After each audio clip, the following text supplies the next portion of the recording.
Good morning, everyone. Thank you for joining our webinar this morning. This is our regular update that we do on coronavirus. So this is part 13.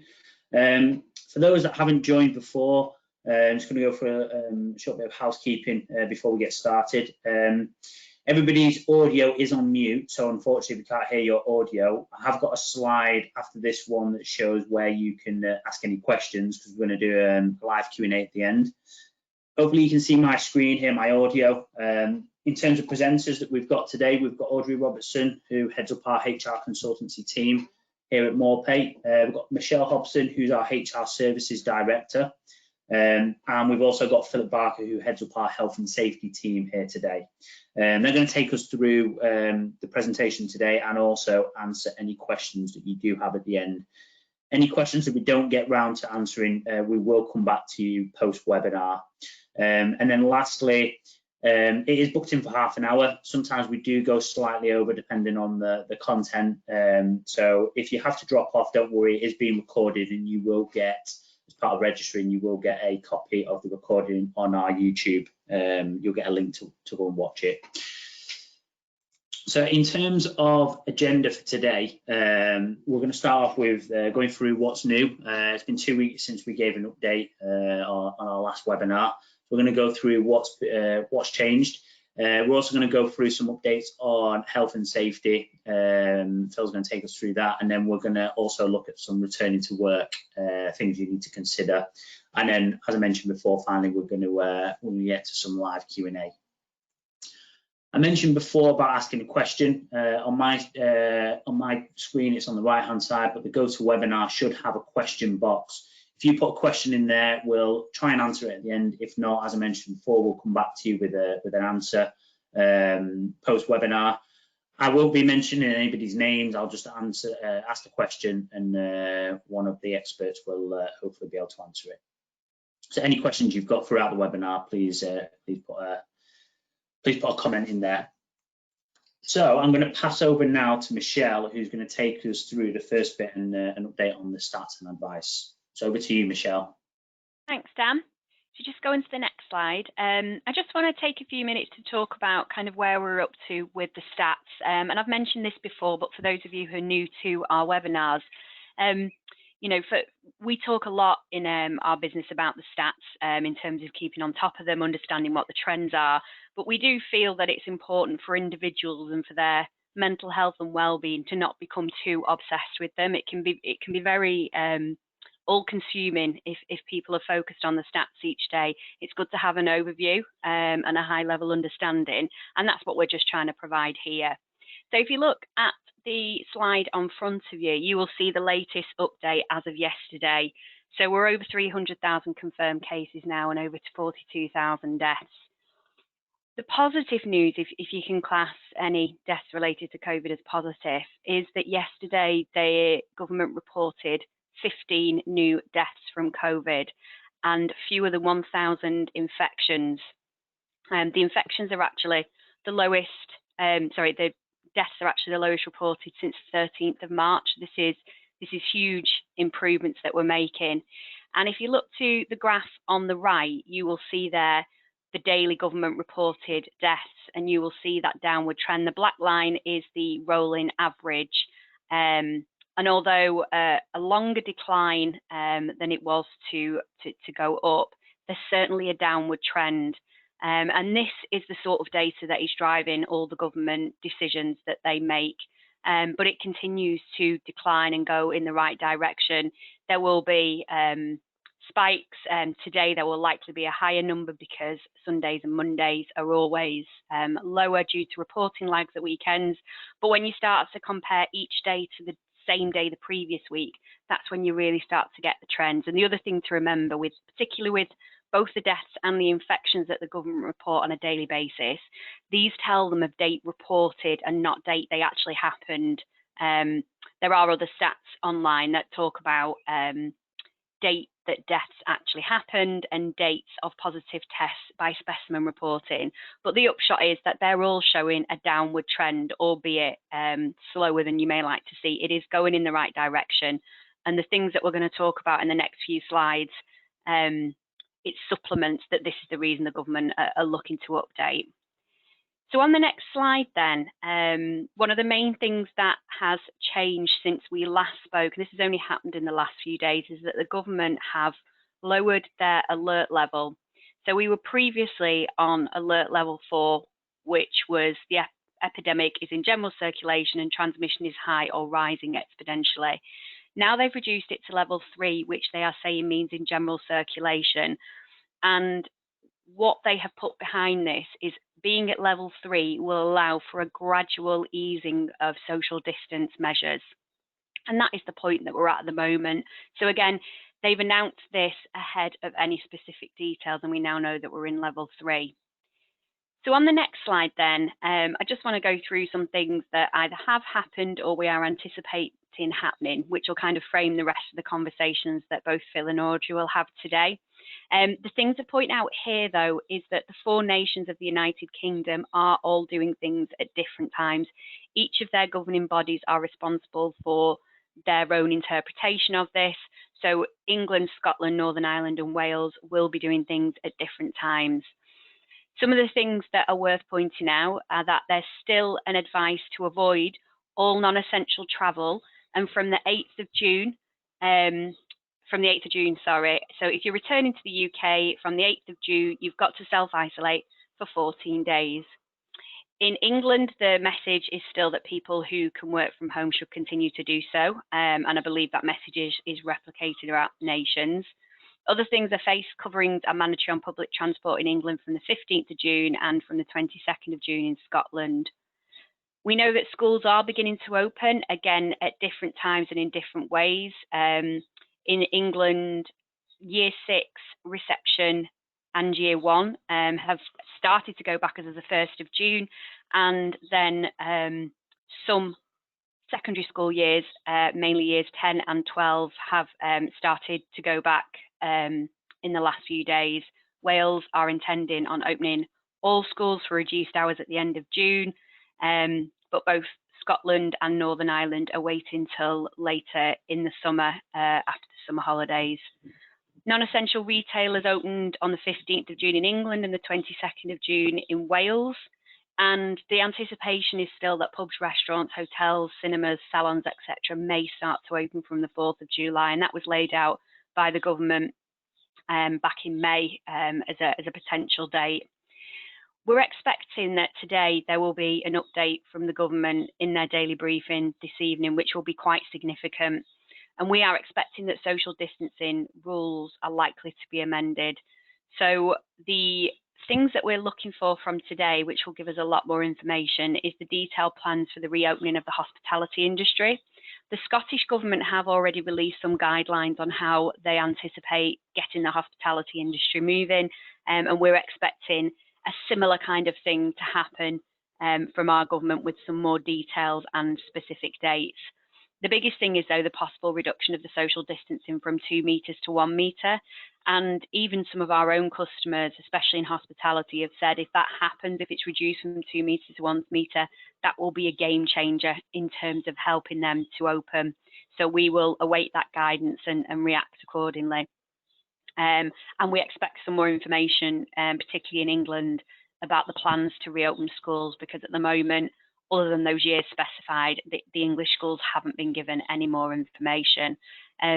So we will be watching and waiting for the anticipated update today, and as quickly as possible updating our guidance and being there ready to support our customers, and certainly we'll look to follow up with another webinar once we have some more information. But just to put that now in some more context in terms of health and safety and HR, I'm going to hand over to the other presenters. So first of all, to Phil to talk about health and safety. Thanks, Michelle.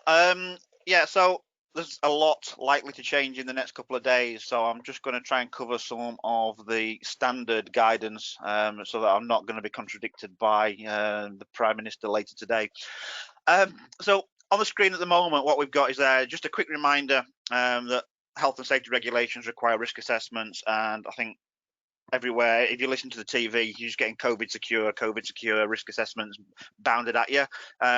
So just to remind people, there is also the health and safety legislation in place that requires a risk assessment for workplace hazards, and the coronavirus in the workplace is a hazard. The image on there I've actually pinched from the Scientific Advisory Group guidance that was issued to the government earlier this month. And that just shows how the virus spreads from person to person. So obviously you've got an infected person walking into an area there, and it just shows that when that person coughs, sneezes, that you get the airborne transmission, but also you get the virus particles falling onto surfaces such as the worktops and the floors, etc.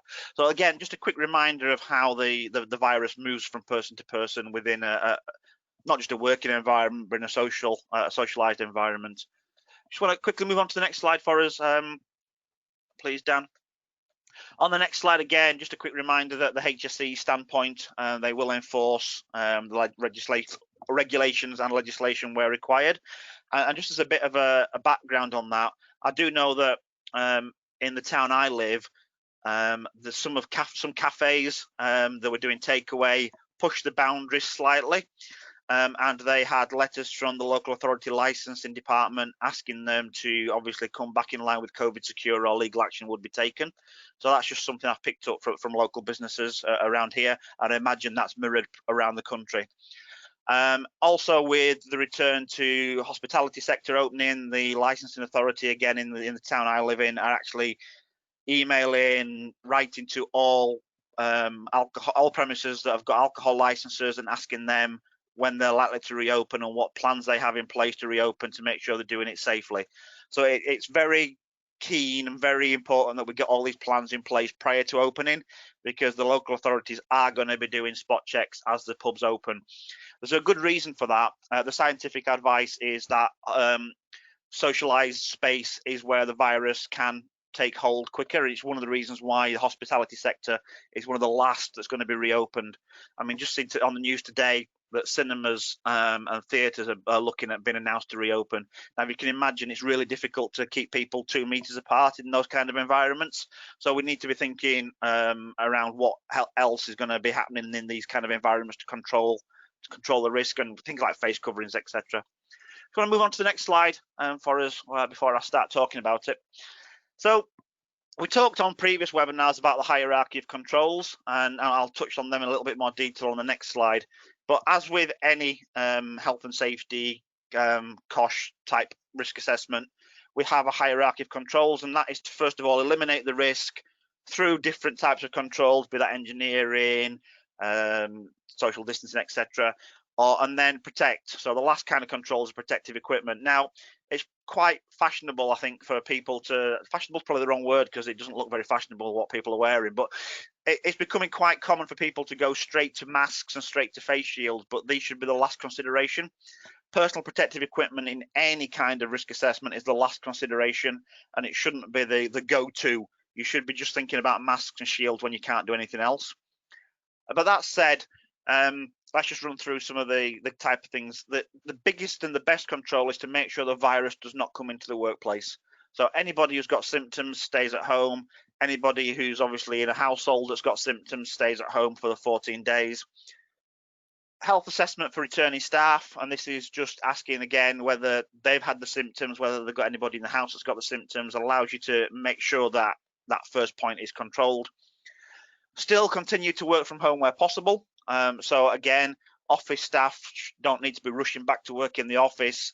Where it's possible, carry on working from home so that there's no risk of transmission. That eliminates completely the risk of transmission. So that would come under substitution in the hierarchy of controls, because we're substituting an office-based workplace for a home-based work environment. Social distancing, currently sat at 2 meters, whether it goes to a meter, whether it goes to 1.5 meters. For anybody who's put 2 meter marks down on your floor, let's hope it goes to 1 meter, because all you've got to do is put another one in between. If it goes to 1.5 meters, you have to rip everything up. But let's just hope it goes to 1 meter to save a bit of work. Look at your office layout, canteens, lifts, stairwells. Where can that social distancing be maintained? Hand washing stations are preferable to hand gels. And if you actually look at the SAGE guidance, hand washing is about 4 or 5 levels above hand gels in priority, because obviously hand gels get rid of the virus, but they don't get rid of the muck. So the muck might be covering viral contamination up underneath it. So it's hand washing is better because it removes the dirt as well as the virus. Cleaning, disinfecting, multi-surface touch points. One of the other things that we talk about in office layout is pegging doors open. Obviously, you've got to be careful with fire doors here, that you're not going to allow the spread of fire, but open doors where possible, keep them pegged open so that people aren't having to touch doors, reduces the amount of cleaning you've got to do. What kind of cleaning regime are you going to have in place? You've probably got an office environment where you may clean once, twice a day at the most. Do you need to step that up to hourly, 2-hourly cleaning regimes, depending on the number of people? Going to be a big concern for pubs and clubs. How do you keep your public toilets clean? How do you control the public that they're going in there and how they're using those kind of facilities? Masks and face coverings. Have we got the right kind of masks in place? Are face shields like the one shown in the picture there preferable or more suitable than having a perspex screen? So if we look at a pub, obviously your bar staff, you can put perspex screens up and they're protected that way, but your bottle collectors and your cleaners, they're out there mingling with the public. Do they need face shields on? So we've probably all seen them at Tesco and Asda, where the staff on the outside are tending to be wearing these kind of face shields. But is that going to become the new norm within the working environment? Temperature monitoring on arrival. That's something that seems to be taking off, and we're getting quite a lot of queries around making sure that that is done properly. Some of the things that you need to be cautious of if you're using a temperature check is that some of the temperature probes, like the one shown, have laser pointers, and if you're pointing that at somebody's forehead, you don't want to be pointing it in somebody's eye. So just make sure you're buying the right kind of thermometers. I've used these probes in the food safety industry in the past. They are not as reliable as a proper probe, so you have to take the results with some degree of caution. They will tell you whether there's a problem, but they're not scientifically accurate to the 0.1 of a degree that you need. So they're an indicator rather than a diagnostic reading. Also, the spread, there is increasing scientific evidence that people who are pre-symptomatic or asymptomatic can spread the disease. So temperature checking alone will not pick up or prevent the spread of the virus within the workplace, because people could be turning up to work with the virus in the system, coughing that out and infecting others, but they're not showing a temperature. So you should not use temperature monitoring to replace all of the social distancing, cleaning, etc. that we've talked about above.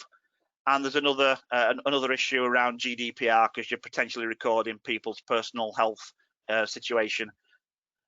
Other thing as well is emergency procedures, not just your fire, but what do you do if you have a single case or a multiple case in your business? So all of these things need to be considered as part of the reopening or ongoing operations of businesses. Just move on to the next one for us, Dan. Again, this is just a quick one from SAGE, which looks at the hierarchy of controls, and the split the hierarchy up into two key areas. One is preventative, so the red on the left. I know it's not a very easy slide to see, but I put it up for illustration rather than information. The red dots on the left are the preventative measures, and they start off with elimination, working your way through substitution, engineering, admin, down to PPE. So this is how we prevent people, or how we prevent the virus coming into the workplace. On the right, we've got the how do we mitigate it if the virus gets into the workplace. And again, the hierarchy is engineering, admin, controls, and PPE. Just really wanted to put that on there just to remind everybody that masks, face shields, etc. are the last resort, and we should only be considering those after we've looked at engineering controls. How do we separate staff from customers? How do we keep customers 2 meters apart? All of these kind of things that need to be considered before we look at just wearing masks. Move on to the next one for us. Cheers. While we're talking about masks, this came out shortly after the webinar we did 2 weeks ago, but it's worth pointing out to people.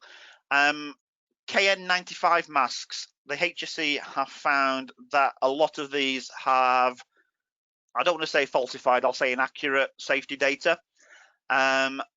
So if you've got, so basically what the HSE safety alert is saying, if you've purchased KN95 masks, then you need to be talking to your supplier and sending them back. The picture on the right is actually from a business that we're working with who'd purchased some of these and raised some concerns. Now, that's not to separate them from, sorry, that's not to say that the N95 masks are affected, they're not. So the FFP2 is the European standard, so they're okay because they go through all the CE marking and the CE checking.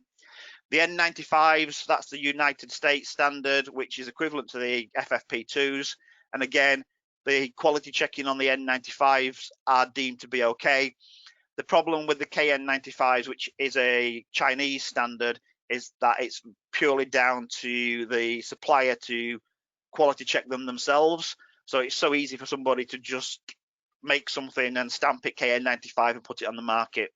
And the HSE and trading standards, border control are finding lots coming into the country that are not suitable. So I would advise, if you've got some masks in, just check if they're marked up as KN95 and they haven't got any of the other CE marking on them. Talk to your supplier and look at getting them sent back. Want to move on to the next slide for us, please, Dan? Another of the questions that we're getting quite a lot about, especially as we get into the warmer weather, is air conditioning. So thankfully, the HSE, hot off the press this morning, as you can see, 7:30 this morning, sent out this email, this bulletin, and basically saying that air conditioning is okay to use. And the only thing you've got to be careful of, if it's a recirculating air conditioning system that takes air from one room into the other, or recirculates air within that room, just switch that off. So all you're doing is you're bringing in clean air, taking out dirty air, and then your air conditioning is fine. The actual SAGE guidance does say that there's minimal evidence based on one case in China where recirculating air can cause the virus to stay within a building. But just based on that minimal evidence, the HSE are obviously saying where you've got recirculating air conditioning, just switch the recirculating off. If you want to move on, I think that might be me done, actually. I think I might be handing over to Audrey. Oh, no, just a quick one on BCP. We talked at the beginning of all of these webinars, and I can't believe we're on to number 13. It just seems like yesterday since we were starting all this. But we talked about business continuity. And whilst we're now looking at relaxing a lot of the restrictions, that doesn't mean that we're out of the woods. The virus is still going to be with us. It could be with us 2-3 years, who knows. It's going to take a long time for this virus to work its way through to get to a point where we're not having to be concerned about it. So business continuity needs to be still thinking around what happens if. So local lockdowns, I don't know if you've seen it, but there's a factory on Anglesey where there's a local outbreak, and there's a potential for Anglesey to be locked down locally. So if businesses need to be aware that that could happen within their area. So how do you locally move from back in the office to back at home? Just have these plans at the back of your mind. Staff sickness, if you're at the centre of one of these local outbreaks, the evidence is suggesting that one person can affect 20 to 30 people in a short period of time. So if somebody comes into your workplace who's asymptomatic and spreads that around your workplace, how are you going to cope with a decent number of your staff off sick? And then obviously the biggest concern is that we get the second peak. Now, as Michelle showed on the graph, we're down to the pre-lockdown levels of infection and fatalities, etc. What we don't want to see is obviously that graph starts again and we get a second peak and we go back into national lockdown. But as a business, let's prepare for that. Let's make sure we've got some plans in place that have learned from last time and we can effectively move back to a lockdown situation.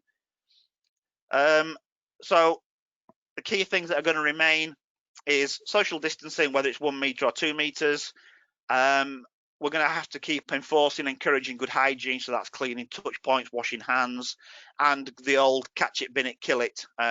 When we sneeze, cough, that's when the virus will spread from our body into somebody else's body, into the atmosphere to get somebody else. So make sure we're using tissues, or make sure we've got face coverings on, and let's make sure that virus doesn't spread to everybody within an area. And that is definitely me. So over to you, Audrey. Morning, everybody. Dan, if you just move on to the next slide. I haven't got a huge amount to go through this morning, so thanks to Phil for that level of detail. But just a couple of the sort of HR considerations. So as the government announced yesterday, the shielding scheme is paused on the 31st of July. It's a kind of tapering off of the scheme. There are various dates across the UK nations, but generally it's going to be around early to mid-August. Paused is obviously a word that takes us back to what Phil just said about the possibility of local or even national outbreaks in the future. But currently those who received a shielding letter from the government 3 months ago are able to claim SSP. That's ending from the point at which the scheme pauses. So obviously anybody who's sick will still be able to claim SSP, but the payment of SSP just on grounds of shielding, that scheme ends. It's not entirely clear what the government means by asking for employers' support. They plan on issuing further guidelines around being COVID safe. There's an implication about obviously treating people fairly, being very careful to do that. There will be people who are expected to return to work suffering potentially from anxiety or even paranoia about the risks of leaving home. And obviously for some people with certain conditions, that's quite a judgment to make. It's important to remember that many people who've been shielding are likely to fall under the disability protections of the Equality Act. Going back a little bit again to what Phil said, employers who are planning to take temperatures of people entering the building, there's a few things to consider there. We would advise you to look at getting express written consent from each employee. Your existing documentation, your handbook, might provide existing justification for saying there's an implied term in that under health and safety law to protect the workplace, but this might be open to a bit of challenge. You're better off actually asking people to openly agree to having their temperatures done. If you don't get that, you might be able to rely on other lawful purposes under Data Protection Act for processing this sensitive personal data. Likely the ICO is going to take a fairly broad view of this issue, but just be aware there are a number of considerations there. And obviously we'd advise you that you don't keep that data. The other question I think you need to address from an HR perspective is what you actually do if somebody does have a raised temperature, which is clearly not a diagnosis of COVID nor of anything else. If you tell someone with a raised temperature they have to go home, you are in fact medically suspending them, and with that is an obligation to pay them in full. If they decide to go home themselves, obviously they're simply off sick. So you might want to think that perhaps you'd sit somebody in a side room and perhaps retest them in a little bit. The other question is, what is a raised temperature? Do you know enough about that? Is your equipment calibrated? Obviously, Phil mentioned that some of these laser ones are fairly general. Who's doing the testing? What have you agreed with them about confidentiality? Do you screen all your visitors as well? Clearly, it's best to screen absolutely everybody and not start picking and choosing particular groups, as that could open you up to some problems. Are you implying that if you're screening temperatures that your building is somehow safe? So I'm kind of just posing these questions here because there's a lot to think about if you do decide that you want to screen people coming into the building. If we just click on to the next slide, please, Dan. When we spoke 2 weeks ago, the flexible furlough scheme had just really been announced. We had very few details. One of my colleagues managed to get through to HMRC, and even they weren't able to clarify some of the questions that we were asking them. So just a quick update. From the 1st of July, the minimum claim period is now 7 days, no more 3-week period. And you can make a maximum of 4 claim periods to HMRC per month. Any employee who started a new period of furlough after the 10th of June will have to run that whole 3-week weeks on the old scheme, and you can't move them to flexible furlough until they've completed that 3 weeks under the old scheme. This is clearly employees who've had a previous period of furlough, because only those who've been on furlough under the original scheme are eligible to be furloughed again now under flexible furlough, and obviously only companies who are already using the scheme. The maximum number furloughed can't exceed the maximum number you previously furloughed at one time under the original scheme. So if you have 200 employees and you furloughed them sort of turn and turn about on 3 weeks period, 100 at a time, you can now only claim for 100 employees furloughed under the new scheme. You must put in place a new written agreement for our HR services clients. We can help you with that. We suggest you meet with the employees, talk about what you're going to do, how you're going to do that, and get them to sign an agreement to flexible furlough. In other words, to be paid for the time they are working and to receive furlough payments for the rest of their usual contracted hours. The other thing to remember is that the caps in terms of people that you can furlough for the first time, or the maximum number of people that you may furlough, doesn't include anyone returning from any kind of statutory parental leave since the 10th of June. So if you've got someone coming back from maternity, provided they were your employee on the original PAYE date back in March, you can furlough them. Same with paternity leave or parental leave. And I think that's it from me, Dan.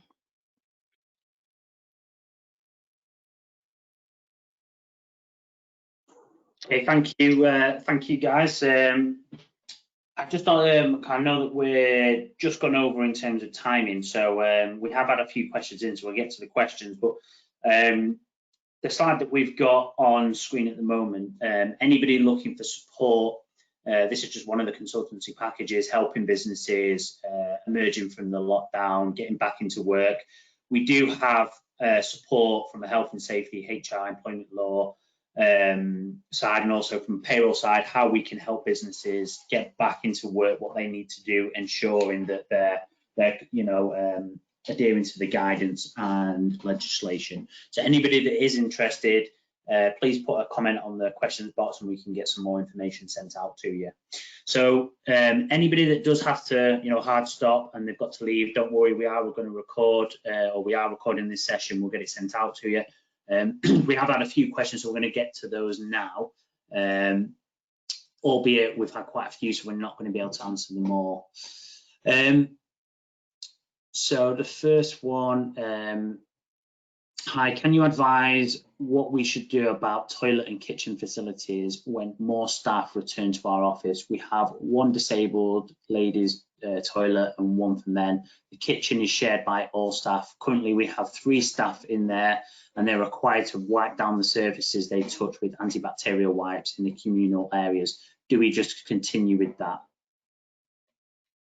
I'm going to presume that the kitchen area is quite small, so this might be a worst case scenario and you might not need to do this, but one of the things that businesses are considering is extra drink stations. So maybe put in kettles, microwaves and bottles of water somewhere else, so that you're actually doubling up on the facilities that people have got for making a cup of coffee.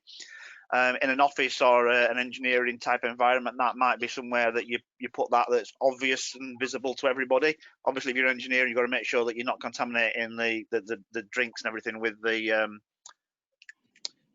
atmosphere. But yeah, one of the things is looking at having a separate, clearly visible kettle microwave type setup where people can see when it's clear and they can go and make their drink when there's nobody else queuing. Obviously, toilets. That's where I was mentioning about looking at the frequency at which you're cleaning. The more people using them, the more people are going to be touching those hand points, the doors. Maybe the doors can be opened. I don't know. It depends where your modesty screens are, so that people haven't got a clear view into the toilets. But maybe that you can keep doors open so people aren't having to touch doors as they're walking in and out. So just those kind of thought processes. to think about as you're considering those situations. Okay, thanks, Phil. Another question. We have employees whose role it is to travel to Europe to repair equipment. We have furloughed them to date, but can we ask them to do this under the current advice as their role cannot be done from home?